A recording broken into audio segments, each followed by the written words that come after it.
Hi, everyone. Welcome to the Leadership Book of the Month. Hey, Brett, good to see you. Hi, how are you?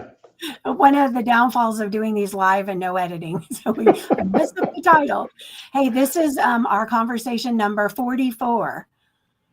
So yeah, pretty exciting. I actually went back and counted them on the website. Yeah, there are actually that many. It's pretty incredible. Yeah. So we started these 3 years ago, and 3 or 4 years ago. But Well, if we're in the 40s, there's 12 months in a year, so this is our fourth year then. Yeah. And we missed a couple here or there, but the whole intention of this is helping leaders to continue to develop. So you want to share our mission statement? Sure. Yeah, we kind of said as we spent our time together, we said, why are we doing this? Are we doing this for ourselves? We're doing it for an audience. We're not sponsored, we're not paid. And we kind of landed on this idea of to inspire the leaders of tomorrow to invest in themselves today. And that's really the prism of what drives us, what motivates us. And we even use that in the example of today's book of, determining whether or not this is a book that we recommend or not. We'll get to that at the end, but it's amazing how that mission statement, that why statement, Simon Sinek, has really kind of stood the test of time. Mm-hmm. Yeah, and we go back to it every month. We talk about it. And these are unscripted, unrecorded. A lot of times Brett and I meet in advance and have a pregame, but we didn't do that this time. So we don't know what we're going to say. We don't know what each other's going to talk about in this, but we're excited to share this this month with you and this topic. And welcome to everybody who is watching live on LinkedIn or on YouTube. We're happy to have you here with us. And if you're watching the broadcast later, we're happy to know about that as well. If you have comments, you're welcome to post them, and I will try to do a better job of watching for those today. So we can answer questions during this broadcast, or we'll look for any that are posted later as well. So this month's book is How Leaders Can Inspire Accountability.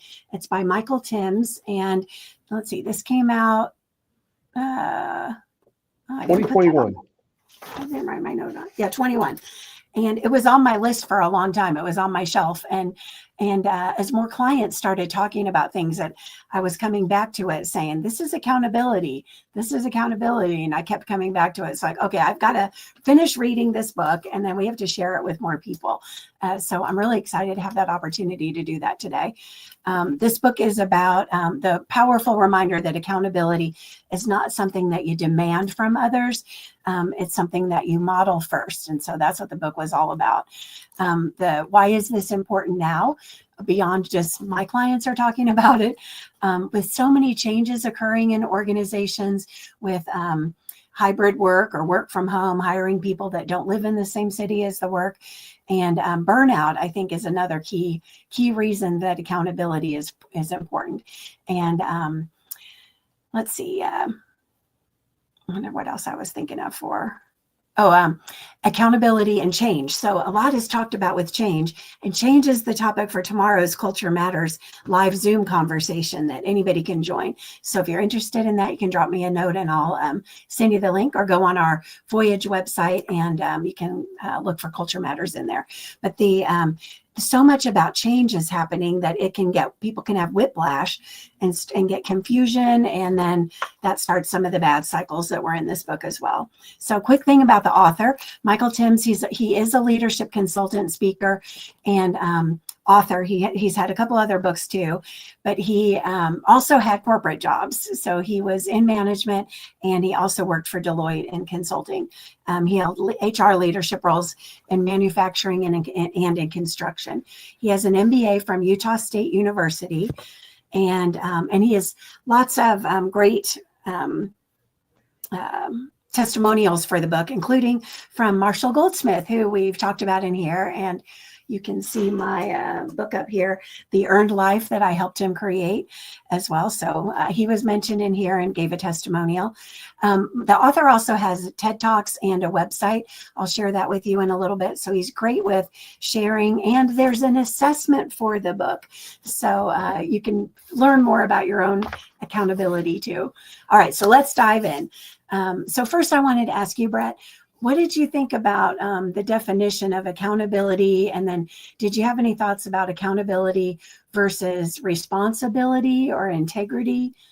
Anything on that come up for you? I went down the path of basically looking at it from the standpoint of how or even that you would benefit from the book here. And he defined it, you know, and are you talking about the don't blame or the leadership? Because I want to make sure I got that right. Yeah, leadership before the don't blame. Yeah. So I'm kind of aligned with him in how he defined it. And you know, the quick litmus test, the way I looked at it was, you know, the leader of an organization values their people, and then I tried to define how they value their people. And I went down this idea of the safety program. And I had a colleague who once shared with me, and it stuck. He said, "I don't have time for fire prevention. I'm too busy fighting fires." So you guys can certainly use that. But he talked a lot about leadership being, is it, do you have a people problem? Do you have a process problem? But, you know, I was pretty much in alignment with how he saw it as well. Yeah, I was too. And he worded it and phrased it differently than I had experienced, and how he put these things together. So many stories and examples that helped me realize, wait, I do that, or I used to do that, or uh-oh, that's a new one that I do and I'm wrong. I've had people say to me, "Hey, if you really want to know if you're a leader, right, try to lead a nonprofit, try to lead something where people aren't necessarily showing up because they're getting paid." And if you can do that and do it effectively, you have a pretty good understanding of what a leader actually is. So one way to look at it anyway. And he talks about that a lot. If leaders don't follow, if they're following because of coercion is the word he uses, then that's not real leadership. I use that term quite a bit, real leadership. So turn around, look behind you. If nobody's there of their own volition, then you're probably not a real leader. He also talked about the difference between leadership and management. And I applaud him for showing those memes that they're wrong. Like they're not averse or opposite. Leadership and management, they're different roles, and leadership is anybody can be a leader. Well, he makes the comment that leaders care about people and results, and then he differentiates, as you pointed out, between leaders and managers. But you know, if you're in a role that requires direct reports, by definition, you're a leader. Now, whether or not you're a good leader or not, that's a whole other conversation. Yeah, and you're a leader by force. By title, by position, but not maybe not by voluntary participation in that. What I asked about the accountability and responsibility was he talks about 3 personal practical leadership principles or habits. And so the first one is not to blame. And so I was confused about, how do you hold someone accountable without holding them accountable? And so, because he really is against saying that I'm going to hold you accountable for this. So did you have any thoughts about that, or where'd you come out on that? Yeah, he did. I mean, he talked about that, but I don't think it was so much about blame being a form of accountability as that he was looking at it from the standpoint of, and he talks a lot about this, you know, personal accountability and the role of a leader in the outcome. And am I looking at the output or the process or the result from the standpoint of, hey, is it all about you? Is it all about me? Or is the process broken? So he shared a lot in that section about don't blame. One of the things that, and you know, I'm sure you're the same way I am. I mean, just little things jump out and just kind of punch you.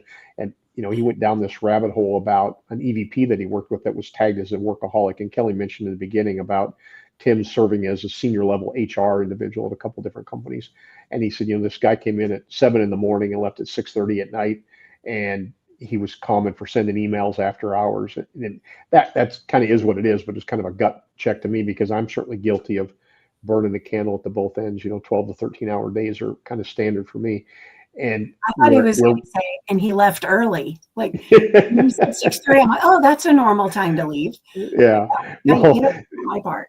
Well, the hard part is that Tim says, hey, he was using that as kind of the litmus test of in his performance reviews for his direct reports. Yeah.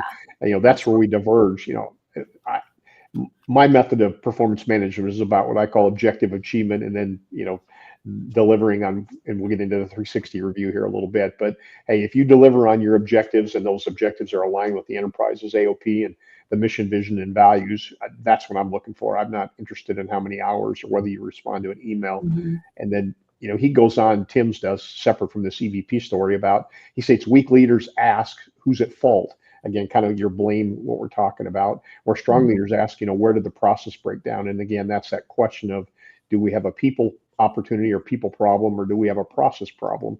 And he would argue in great detail that more often than not, people are only failing because the process was broken. And I think that's really the sign of a good leader. So, he took it even further and he said, has the business defined process? I learned that from a consultant years ago that when we were working on a CRM, and he said, hey, what's the definition of a process, right? Is it predictable, repeatable, and can you draw it out on a whiteboard?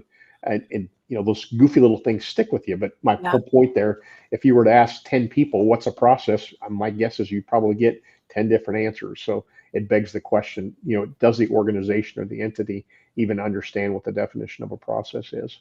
So, and I think before you even get to that, which the solution is in habit 3, but the where he goes into even more about that, I think a general problem is with blame, jumping to conclusions about people. And so he used the example of, I forgot what the guy's name was, that was it the firefighter example in the firehouse where the worker was, this man was a great worker and everybody liked him, really energetic.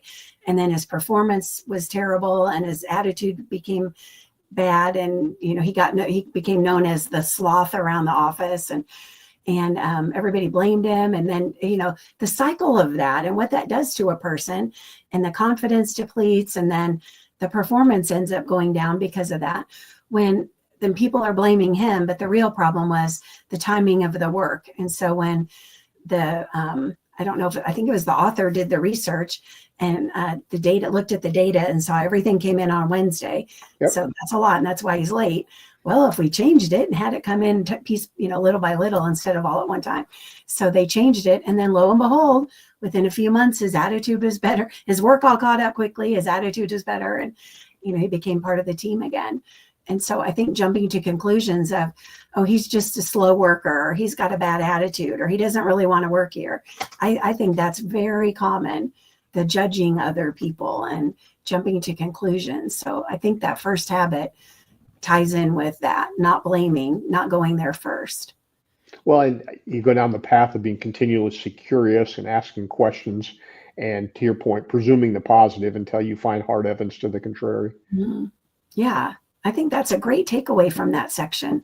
And that, let's see, was that the one, or we can go into should we go into the next one? Look in the mirror. Well, and just a use case here as it relates to the don't blame. So warehousing, you guys know what I do for a living, right? Warehouse KPIs are focused on productivity, and the cases per man hour is kind of what's the primary driver. More cases, obviously, more profitability, lower cases, lower profitability. So, recently this KPI was kind of trending in a negative direction.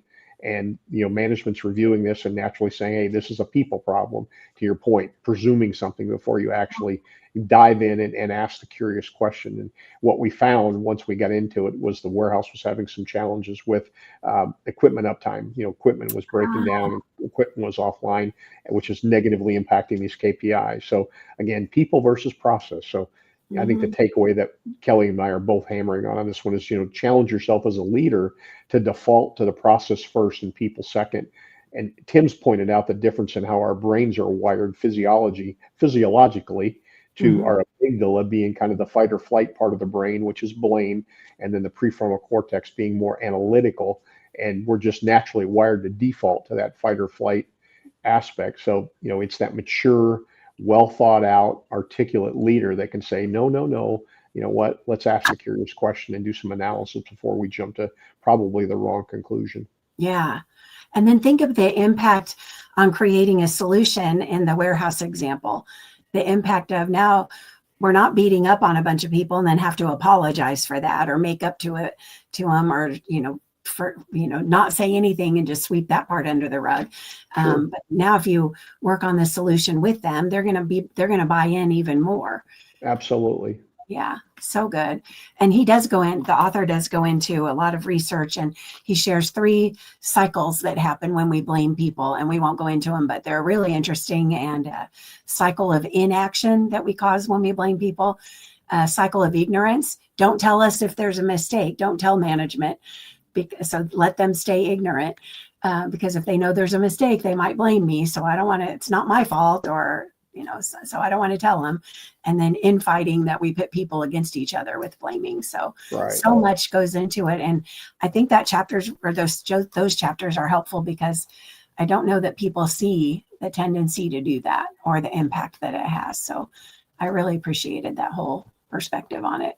It sounds pretty obvious. I always try to read these things from the standpoint of, in the next chapter is about look in the mirror, right? Self-awareness. We'll get to that in a second.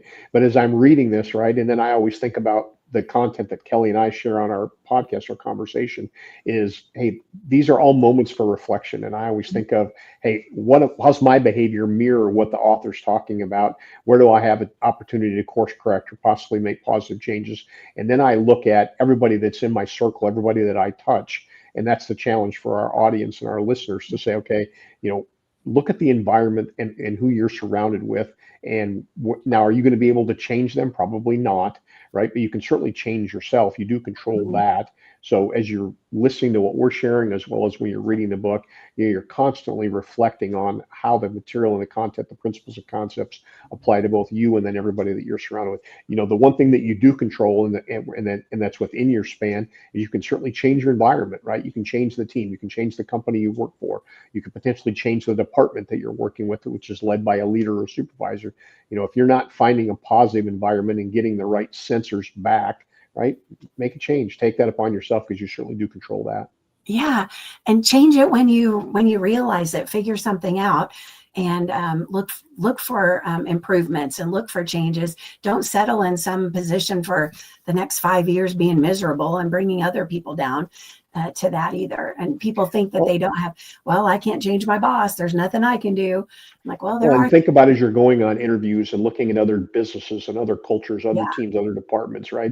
These they're not necessarily red flags, but they're certainly opportunities to do a check-in to say, okay, I'm considering making a move. I'm considering either changing a department or a company. Tell me a little bit about how your company operates. Tell me a little bit about your culture. And these are great ways to do a litmus test of the team that you're preparing to join. And you can ask them, in alignment with this book, how do you handle problems? How do you handle mistakes? I would ask those questions now. It's really good.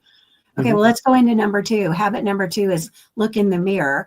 So if you're part of the system that is looking into a problem, you probably helped create the problem in some way, is this point. So look in the mirror to figure that out. What were your thoughts on that? I focused largely on the self-awareness aspect, and I'm pretty confident that everybody can agree. I'm a huge fan of what the author used around 360 peer feedback and performance management. And I made the statement that I think everybody's probably been on a team or in a company where performance management was done poorly. We've all been there, right? Management says, I've got to do this, so sit down for 5 minutes and let's check some boxes. No constructive feedback, no direction, no performance planning, no personal development. That is probably as bad as performance management can get, where you're literally doing it to check the box versus any benefit to the organization or the team. Tim spends quite a bit of time and really promotes the idea of 360-degree feedback performance reviews, and I am certainly aligned.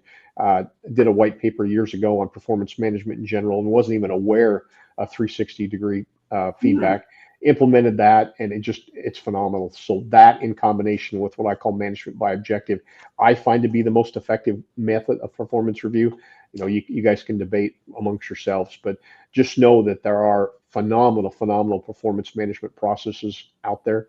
And if you're in one that you're not happy with, make a change. Yeah. So, he also illustrates the value of feedback. And I just laughed at that when I read it, because I had a guy tell me years ago, he said, what's the answer or response you should always give to any feedback, good or bad? And this guy told me this, and I think it's true. He said, just say thank you. Yes. And feedback, I think by definition, we naturally think of feedback and we kind of cringe a little bit. And he quoted Daniel Pink, which is an author that we've covered before. I'll read it to you. It said, the reason why our workplaces tend to be a feedback desert, which I love that term, feedback desert, is because that word feedback has a bad reputation. Feedback has become associated with blame, and people have learned to fear feedback, both receiving and giving it, because it's often with a negative consequences, end quote.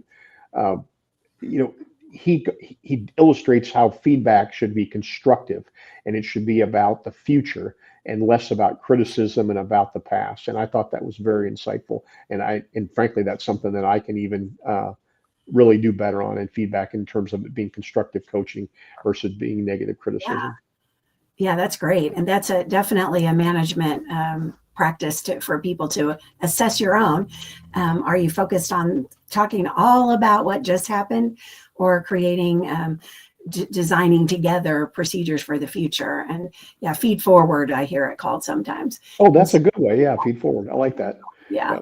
And then, let's see, when you were saying about the 360s, and getting the feedback, and when you're interviewing, ask people, how often do you get feedback? How often do you ask for 360s, and how often are those done? If they say they don't do them, that's an indicator. And then the performance reviews, the biggest issue I have with them is that they're done once a year. And people will tell me over and over, they don't hear anything from their manager about their performance until that one time a year.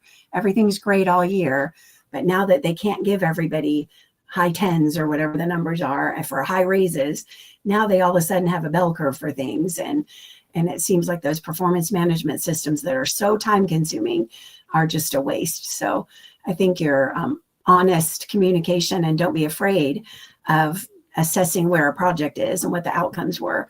That's accountability. And that's part of what you should do as a manager. Don't be chicken to have those conversations. Yeah, that's a good way to put it.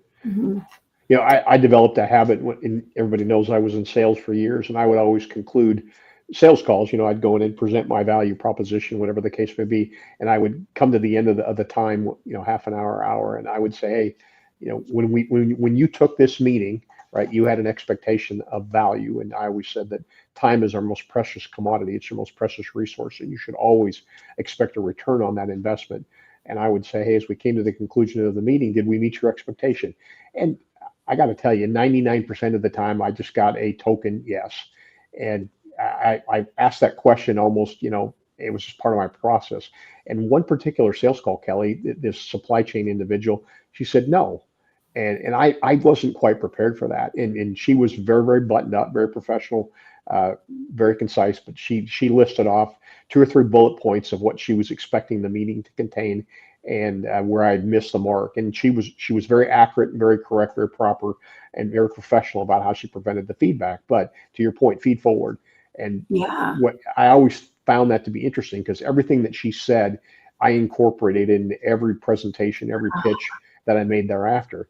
And as I was putting that together, I thought, you know, there's this quote out there that Bill Gates gets credit for that says, you know, your most unhappy customers are your best source of information. And tying that all back to, right, this is about looking in the mirror, right? What's habit number 2? Habit number 2 is look in the mirror, and that's about reflecting and being very self-aware. And this idea that, you know what, I didn't hit the mark, and I've got an air quote unhappy customer, and what a great source of information, because I was able to course correct moving forward. Yeah, and that's fantastic. And he shares data in here about why we don't seek feedback and or 360s and that kind of thing, and then the impact of when you do. And so he said how high performers are the ones that do seek feedback. A lot of times they're the ones that the best leaders are the ones that seek it, and the confidence that comes in that. So you have to have confidence and not be afraid to ask for ideas or feedback. And he even gives a pattern of how to say it. So I've had times where I'll say, well, how did that go? What do you have any ideas? Or what could I have done differently? And people will say, oh, no, that's great. You know, you reach a certain level, you know, I'm not fixing something necessarily, but there are ways to fine tune. So a better way to say it is, what else could I do? You know, well, near the end of my career, my selling career, I actually got to, and I learned this, right? Somebody taught me, but I opened my presentation with, hey, at the end, I'm going to ask you this question. And then that way, throughout the entire time that we were together, whether they were taking notes or whether they were mentally preparing, but they knew that that question was coming, such that they weren't caught unprepared. And the feedback obviously improved exponentially. Oh, that's a great idea. I had an experience with this and related to confidence this week. I did a podcast and I've only done one other one, I think, and that was last year. So I've been afraid and nervous about doing them. And even though I do lives all the time, but to be the one answering the questions. So I was a little scared, and I shared it with a group of people that I hold in high regard and high trust. And when I sent it to them, I said, if you have feedback, please send me a message. Don't shame me on this public, thing. And but I had probably a dozen people commented how great it was, and sent me texts and emails, and very complimentary. So the story I told in my own head was kind of mediocre. It was fine, but I came across as nervous or whatever, and the feedback was different than what I said. Or what I thought. And I haven't even looked at the podcast or listened to it yet, but I'm going to now, because asking the feedback was kind of scary, but they reinforced the confidence. So now I'll book some more of those as well. Yeah. So it just tied back. I saw myself in that section when he was talking about the confidence and that why we don't seek feedback and all. So I encourage everybody to read that and take it to heart. Yeah, very good. All right, let's go into the third one. The third one then, don't blame, and look in the mirror. What part do you play? And then the third one is engineer the solution. And here he focuses on fixed processes, not people. And so how many examples he shared and that we've experienced where something goes wrong and they go right into, well, you got to let that team go. And then it happens again, got to let that team go, never letting the leader go.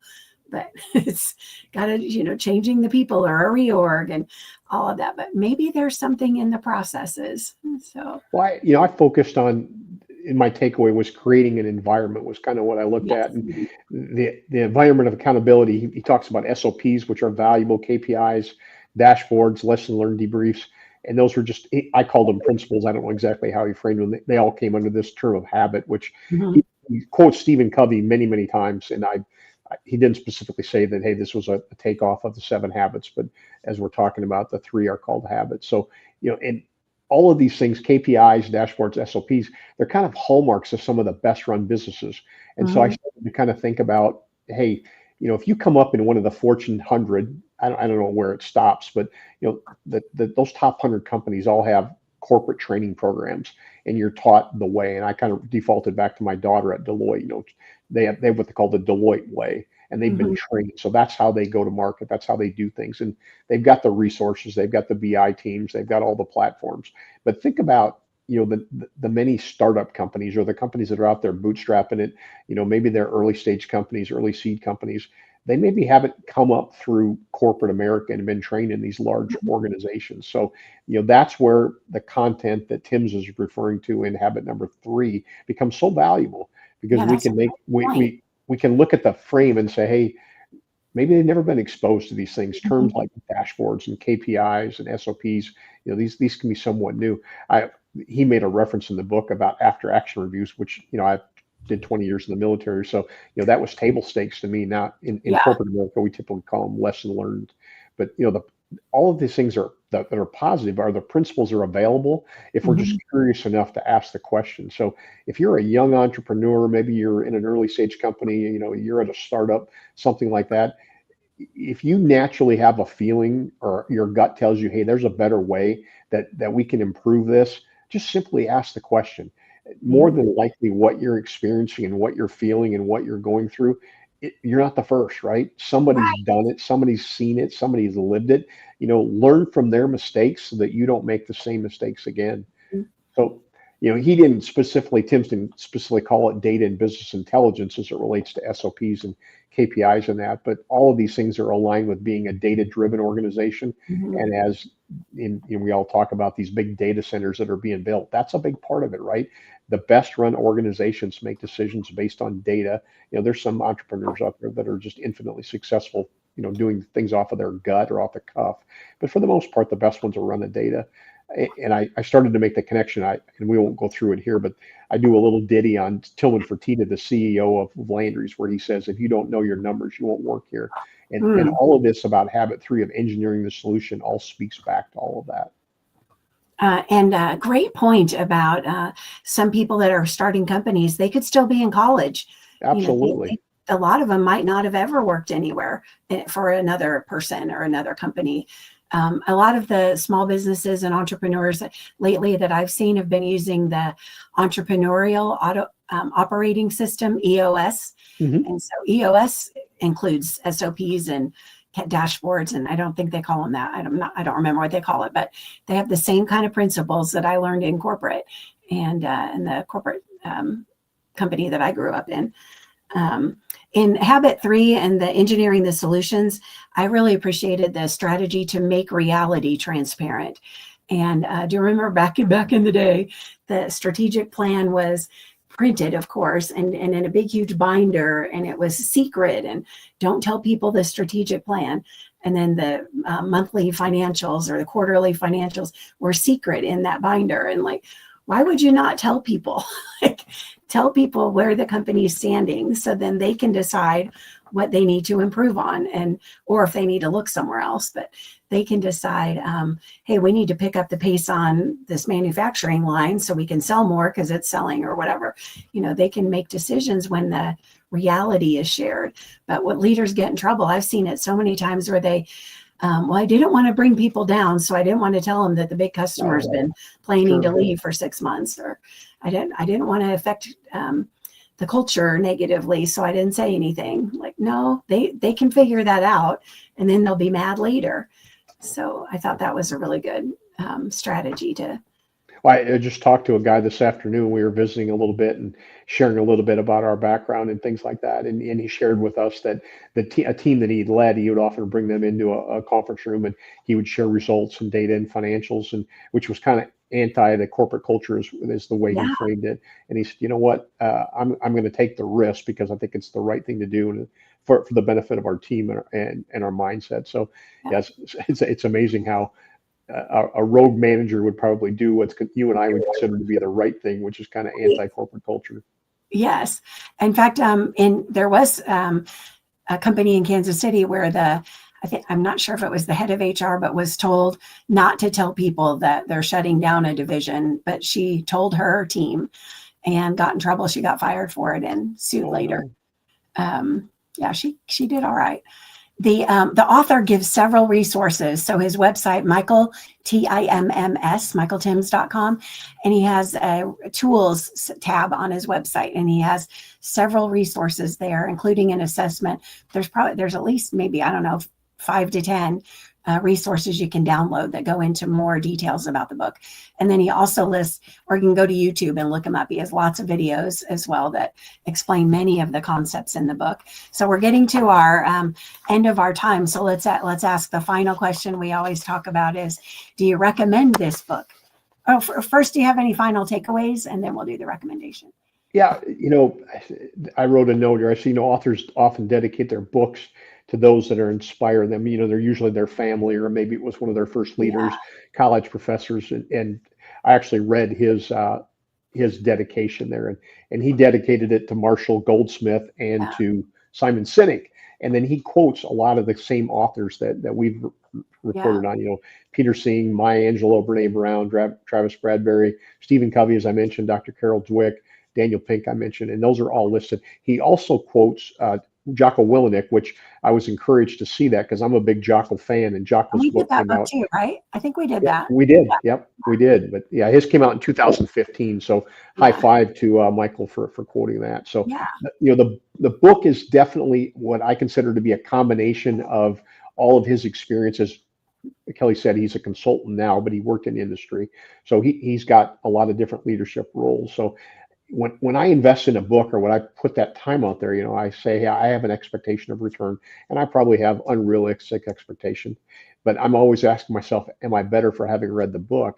And if you guys recall, we covered Indra Nooyi's book, My Life in Full, and her opening statement in the book is she said, I sat down to write a book, and I realized the book that I was about to write had already been written.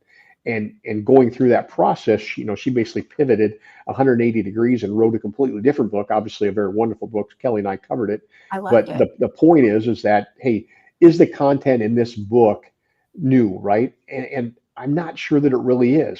So I started to really ask myself, because I knew Kelly would ask the question, right? Are we going to recommend this book? And initially my gut reaction said, no, I'm not going to recommend this. This isn't new content. KPIs, dashboards, SOPs, none of this is new. And then I kind of said, why are we here? And I went back to that North Star, our prism of to inspire the leaders of tomorrow to invest in themselves today.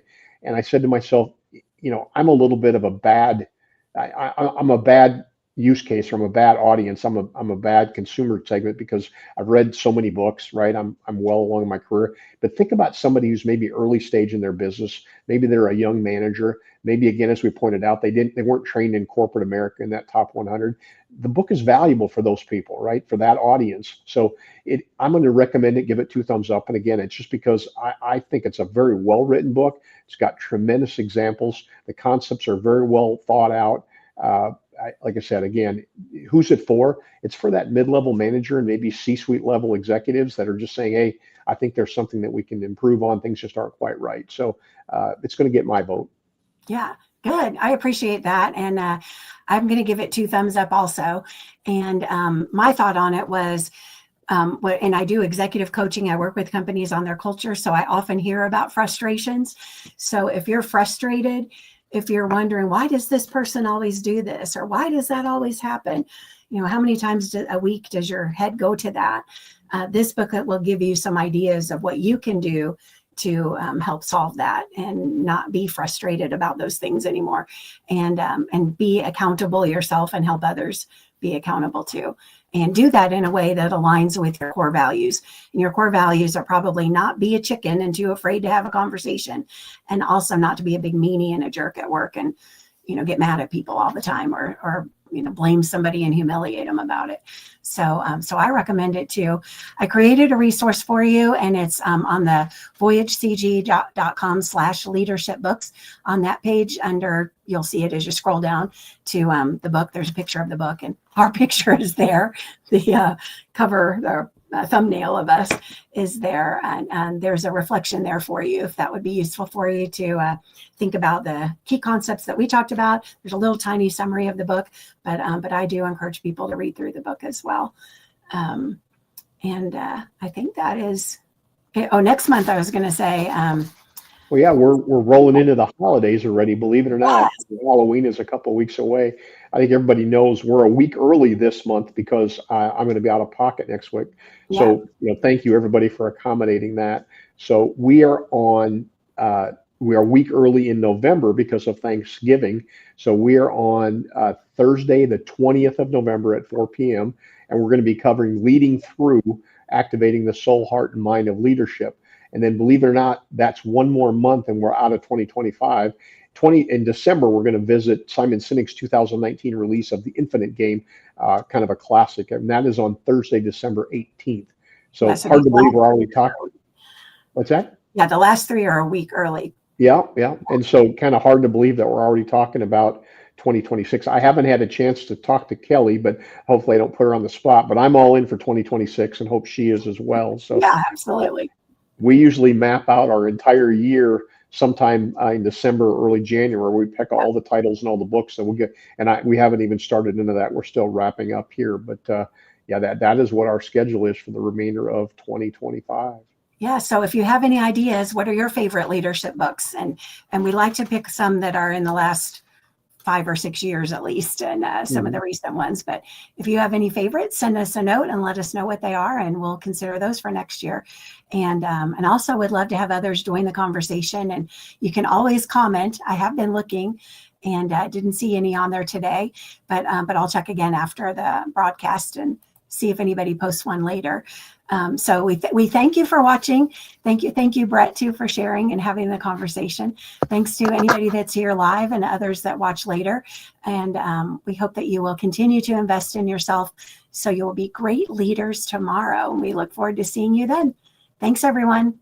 Thank you.